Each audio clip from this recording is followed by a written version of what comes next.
फौसा का ट्रेलर हाल ही में रिलीज हुआ है और मैंने प्लॉट से जुड़े कई सिद्धांत सुने हैं जो मूल कथा में बदलाव करते हैं। कथा यूं है कि सिम्बा प्राइड लैंड्स का राजा बनता है और उसका बच्चा उसके नक्शे कदम पर चलना सीखता है।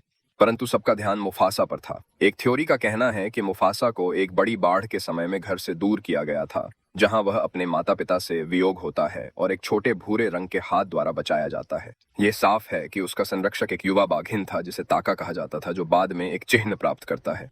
यह सुझाव देता है कि जब मुफासा पानी में था तो स्कार उथले पानी में स्नान कर रहा था। मूल कहानी में हमें पता है कि ताका को उसके चेहरे पर निशान तब मिला जब वह भैंस के झुंड द्वारा हमला किया गया था। साथ ही उसका नाम ताका एक स्वाहिली शब्द से पड़ा जिसका अर्थ है कचरा।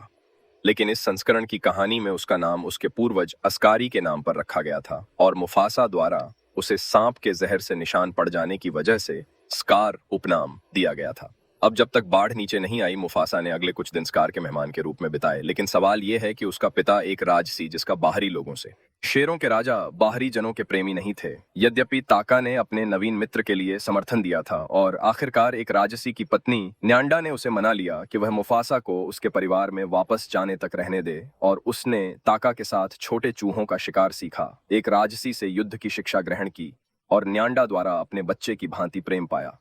पर एक राजसी ने उसके प्रति अपनी आरक्षितता कभी नहीं छोड़ी। अन्य थ्योरीज में हम देखते हैं कि सच में मुफासा स्कार को बचाने वाला था।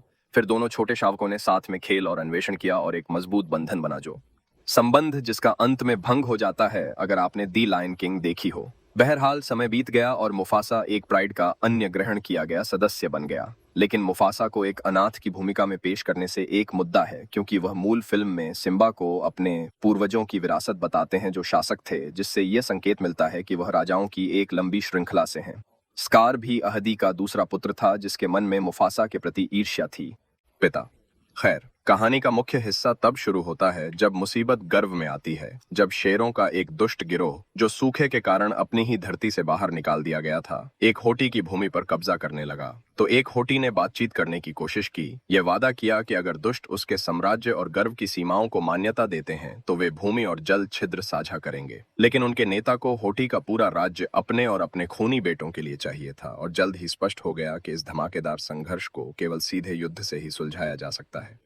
और अपने उम्र के अधिकांश योद्धाओं के मरने और कुछ सहयोगियों के होने के कारण होटी के लिए जल्द ही निराशा आ गई। तो यहाँ तक ताका ने अपनी चौंकाने वाली योजना प्रस्तुत की, जो यह थी कि वह और मुफासा अकेले अन्य शेर समूहों की खोज पर जाएंगे ताकि सहयोगियों की भर्ती कर सकें। और बहुत चर्चा के बाद होटी ने अनिच्छा से युवा शेरों को उनके मिशन पर जाने की अनुमति दी। तो यह कहानी का मुख्य प्लॉट माना जाता है, जो इन दो लोगों की यात्रा है अपने घर की रक्षा के लिए सहयोगी खोजने की। तो बात यह है कि जब नर शेर बूढ़ा हो जाता है, शेर आता है और गर्व के नेता को मार देता है, और इससे मादा शेरियों को गर्मी में डाल देता है। और फिर नया युवा शेर राजा को मारता है और फिर वह सभी बच्चों को मार देता है। अब वह नया शेर है जो गर्व चला रहा है।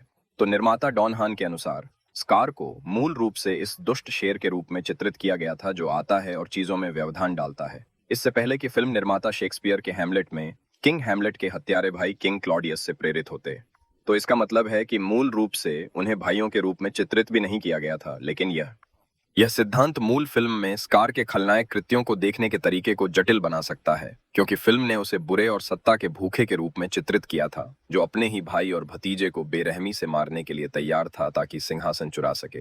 तो उसकी खलनायक चरित्र बहुत स्पष्ट थी। हालांकि स्कार को एक अधिक विस्तृत मूल देकर उसे दोस्ती और नोबिलिटी से शुरू होकर दिखाना, ये कुछ धूसर रंग जोड़ता है और सवाल उठाता है कि क्या वहां परिस्थितियां थीं।